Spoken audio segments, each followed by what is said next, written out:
Do you see this body, as we've been going through this again and again to the same point, when it was born it was so small, now it became this much. Definitely you didn't need any external stretching help to get it to this size, isn't it? That which is the source of creation, what you refer to as the creator, seem to be functioning from within you, isn't it so? Yes? The creator is functioning, that means the manufacturer of this body and this existence seems to be functioning from within you.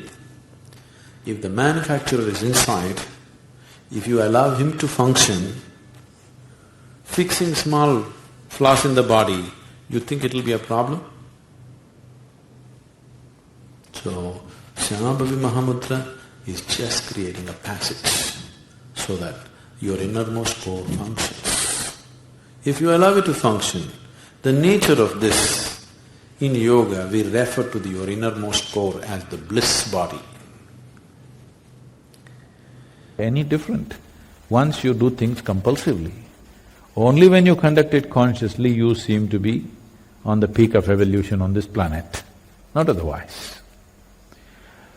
So you can gauge by yourself, I don't want to pass a judgment on anybody.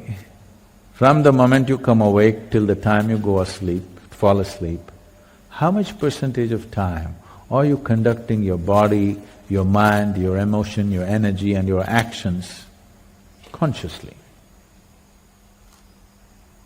If you are less than 1%, you know there's a lot of work to do.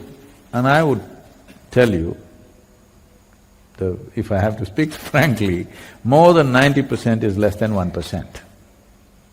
Less than, well below 1%, more than 90% of the people. Those 10% who do little more than 1%, suddenly they look like such graceful beings. Just from tomorrow morning, you want to do it from tomorrow morning? Or now? From this moment till you fall asleep, just see how much of you can you conduct consciously, all aspects of you. Your body, your actions, your mind, your thoughts, your emotions, your energies, everything.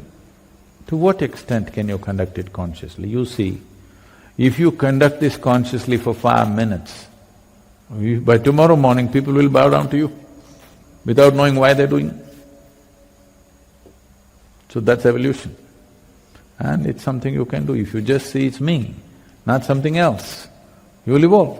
Because once you become human, you have enough awareness and consciousness to evolve consciously. When you were a monkey, you did not decide, I'll become human being. Nature just pushed you on.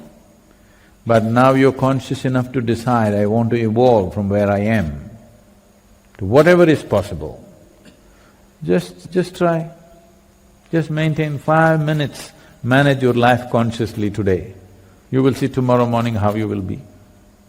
You will be shining, believe me. This is like confusing with the conscious and unconscious. What is in your awareness is conscious. What is not in your awareness is unconscious. How to be aware every moment in life? We will come. Right now, you're awake, so you are aware of the light, the air and this and that around you and the people around you. Suppose you fall asleep. Suddenly you become unaware of all these things. How successfully an individual human being can perform a certain action essentially means to what extent your body takes instructions from you, to what extent your thought and emotion cooperates with you, to what extent you can get all your energies focused in one direction, to what extent you can get the situations around you to go with you. But before all this happens, how clearly you see something is the most important thing. If you can't see clearly, but your action is great in the wrong direction, then very successfully we will fail. So the foremost thing is always to develop a certain clarity of perception that if you sit here, you clearly perceive what is the situation around you. All yogic processes are essentially about enhancing your perception, because it is the profoundness of your perception which brings clarity to every aspect of life. If I sit here with my eyes closed, if someone enters this hall, I will tell you what kind of person has entered this hall. If you could sit in your office, if someone enters your office, if you could know what to expect from the person who comes in front of you without uttering a word, it would be good, isn't it? So much rubbish would be cut out. A little bit of work is needed to keep the system at a certain level of alertness. If you put it through a certain few paces, eating right, sitting right, breathing right, doing things right, holding the body right, if you do these things for some time, consciously 1 or 2 months, you will see the alertness in the body will come to a status where just anything, if something comes in front of you, simply you can feel it out. Whether it's business or personal life or just life, everything will get enhanced if your perception is keen enough. But he did not notice the whole big tree has grown up against the gravity. So, there is gravity and there is grace. You are only available to gravity as long as your experience of life is limited to the physicality of who you are. If your experience of life transcends the limitations of the physical, then you become available to grace. Suddenly you function like magic. Other people think you're magic, but you know you're beginning to access and become available and become receptive to a different dimension of life. And for everybody it is wide open right now. Nobody is better equipped than another person. When it comes to outside realities, all of us are differently capable. What you can do, somebody else cannot do, what someone else can do, you cannot do, this is how it is. But when it comes to inner possibilities, all of us, every one of us, every human being is equally capable. You are not any less capable than a Buddha or a Jesus or anybody for that matter. Now you are looking at me in a certain awe because of the way I live. You are not less capable than me when it comes to inner realities. When it comes to the outside, we are differently capable. Outside physical capabilities are different, they're acquired. But inner capabilities, all of us have to the same extent. Unfortunately, never explored, never accessed. And what you dislike distorts your perception. If you like somebody, you will exaggerate them in your mind. If you dislike somebody, for sure you will exaggerate them in your mind. Exaggeration means you are unable to see things as they are. If you're unable to see things as they are, you can never handle life the way it should be. So liking and disliking exaggerates either in positive ways or in negative ways, but it exaggerates or it distorts life. So what you like is not important. Have you made yourself in such a way, not just people, just everything likes you. Every creature around you likes your presence. Even the flowers, the plants and the trees like you. How can the plants and the trees like me? They are very sensitive to who you are. They are extremely sensitive to who you are. They respond accordingly. If you make yourself in such a way that the very earth that you walk upon likes you, then you will see everything in your life will become a blessing.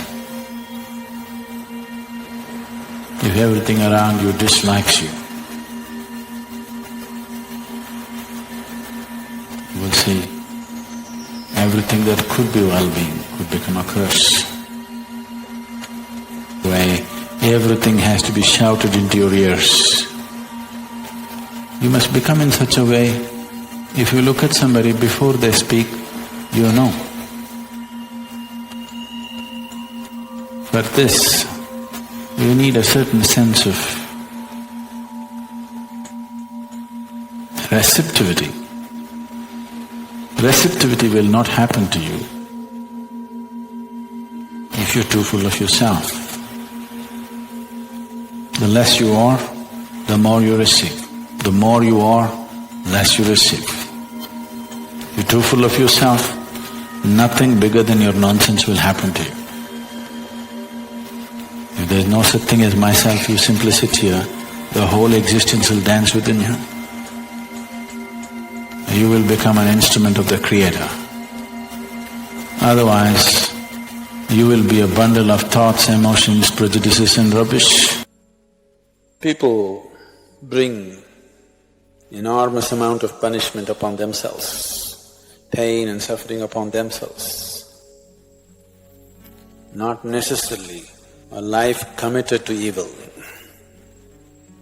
Life may be committed to spiritual well-being, life may be committed to many good things, but every day they choose and re-choose. They don't allow their destiny to take shape. They keep destabilizing themselves by constantly falling off and falling on, falling off and falling on. They will bring enormous trouble to themselves. Not because there's anything evil about them, simply because they don't allow life to form itself. It is like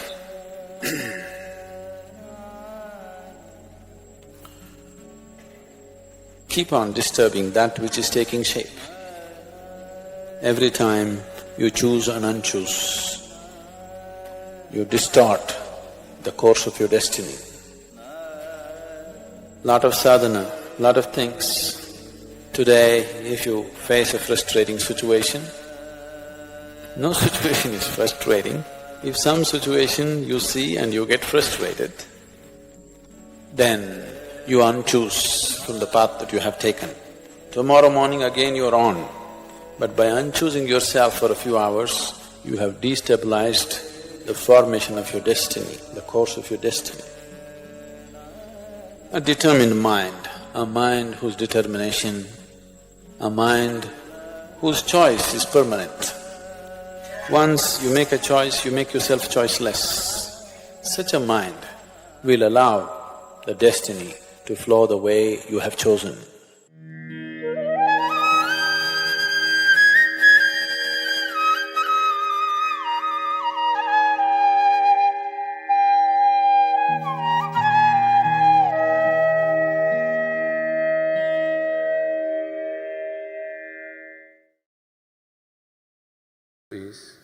You simply see them for what they are. You don't try to resist them. The moment you resist, they will multiply. In this mind, you don't have subtraction and division, you only have addition and multiplication. So, what you need to do, one thing is, just understand that thought and emotion are just a recycle of the data that is already there, something that you remember. It is just that memory is little smelly, it just keeps coming. You just have to see it like that, little distance from that. It is like you were jammed in a traffic jam, you were going to the airport, you got stuck in a traffic jam, how much anxiety and struggle you had, then somehow you got there and then you got in. For all the nonsense that you have done to your life, destiny is a simple escape. Oh, it's my destiny, that's why I'm like this. Now, whatever you call as your destiny is also self-created. You're creating it unconsciously. You can also create it consciously. There are certain parameters in your life. I think we looked at this the other day when somebody asked karma. You have unconsciously written a certain software for yourself. So you're tending to go in that direction. Whatever you try to do, it just keeps going in this direction. You want to go here, but it just keeps taking you this way, because your software is like that. It develops certain tendencies and starts moving in certain direction. This does not mean you cannot redirect yourself. Yes, it's quite compulsive. It needs an effort beyond body and mind to completely change that and put it in a different direction. What we're doing here, the whole science of what we're doing here is just that. If you make your energies little more malleable, if you gain little more mastery over your life energies and little more mastery over your mind and body, you will see you can become 100% master of your destiny. I'm talking about a science where you can choose the very womb that you're born into. Even now you're choosing, but you're choosing unconsciously. You can also choose consciously. Whether to be born or not to be born also can be chosen. It is just that how much have you taken into the perspective of your life. If you have mastery over your body, about 15 to 20% of your destiny will be in your hands. If you have mastery over your mind, about 50 to 60% of your life and your destiny will be in your hands. If you have mastery over your life energies, 100% of your destiny will be in your hands. If this has to sit here and crackle, then it has to be kept in a certain way. So whatever the physical sadhana that you're doing is not to build muscle, not to…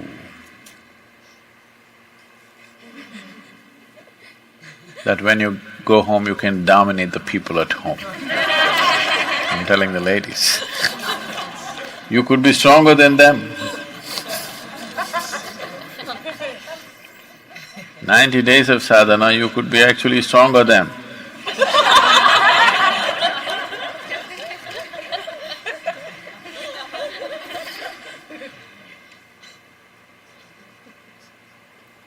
If your energies can crackle and your mind is focused, then this will just build in that direction. Because the mind is shifting and shifting and shifting focus, it does not know which way to build. The very life within you is confused, it doesn't know which way to go.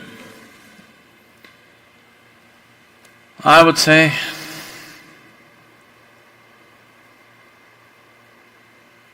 more than 95, actually I think it's 99, but so that I'm not wrong, at least 95% of the human energy is simply wasted because most human beings cannot hold anything in their focus for any substantial amount of time. Otherwise, each of them would be opening up a new window, a new door to something else. 7 billion people, if they had all had their minds and consciousness focused, everything, just everything have to yield. Nothing would be unexplored, just everything. If one keeps his mind, his energies and his consciousness organized in one direction for a certain period of time, he not only realizes the nature of this life, the past 84 creations that have happened, they are also here. Everything could be explored by human consciousness.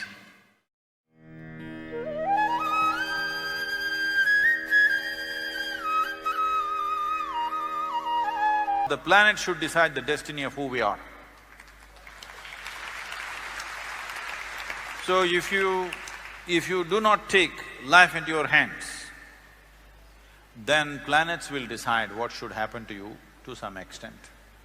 But if you take life into your hands, planets cannot decide, you must know this. The best astrologers in the world, in the country at least, if you tell them, I am on a spiritual path, they will say, no, we won't make predictions for you, because you have taken life into your hands. We can't make predictions for someone who's taken life into their hands. I'm interested to see that every one of you take your life into your hands. What it means is, what this means is… You need to understand this. Why your mind is going on with uncontrollable, endless thought is, you're identified with things that you're not. The moment you get identified with something that you're not, then mind is non-stop activity. You're identified with too many things and you're trying to stop your mind, I'm telling you, if you try for 1,000,000 years, it's not going to happen. It cannot happen. If you take away your wrong identifications, then you will see this moment, mind will be just like a mirror, not saying anything, just reflecting everything. That's how mind should be. Your mind as a mechanism works best only when there is clarity. Once you get identified with something that you are not, your intelligence is no good. It just becomes repetitive. So this repetitive intelligence is what we are referring to as karma. When we see somebody going through certain patterns, irrespective of the situations in which they exist, sun came up wonderfully today morning, but somebody is miserable. Flowers are blossoming, weather is good, everything is great, but somebody is miserable, then we say, oh, this is his karma. Why we are saying this is his own doing, because he has set up patterns which are just repetitive. He is not able to enjoy the sunrise, he is not able to enjoy the beautiful breeze, he is not able to enjoy the fragrance of the flowers. His karma is going on. What is going on in his head is what rules him. This is his karma. Karma means action, your action. Or in other words, your experience of life is 100% you're doing, nobody else is doing. We've lost sync within nature and we think that is our nature. No. All the many ailments, many problems that human beings are suffering is simply because we have lost that awareness as to how to be in sync with the many forces which are making us who we are. So yoga is to bring that sync so that you are in rhythm with life. If you become in rhythm with life, you will also wake up somewhere just after 3 a.m. If you're conscious, suddenly a certain spark of aliveness will happen within you. Even if you're in deep sleep, you will come awake. This must happen to you. This means you're falling in sync with it. You're falling in sync with life. So what should I do? Should I meditate? Should I do a kriya? Doesn't matter what. You must do a process for which you have been initiated for. Because initiation means you were not just taught a practice, it was introduced into your system, it was implanted in your system. So whatever, if there is a life seed within you, if you're awake at Brahma Muhurtam and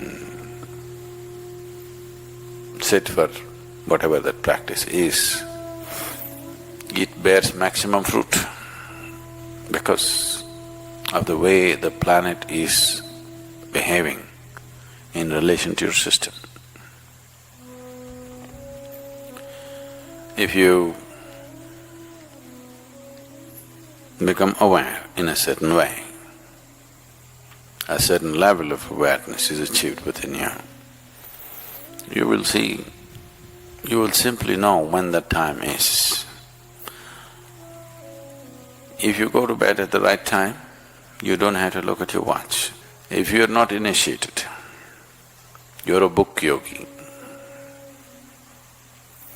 then 3:40, 6:40, 7:40, not so much of a difference. Sandhya kalas are more important for such people. Sandhya means 20 minutes before sunrise, 20 minutes after sunrise, or 20 minutes before sunset and 20 minutes after sunset. The same goes for noon and midnight, but they're of a different nature. So these two twilights are better for the uninitiated. 3:40 is good for those who've been powerfully initiated. Understand this. The best thing, the foremost thing and the most beautiful thing that you can offer to people around you is you're an evolved human being. Yes or no?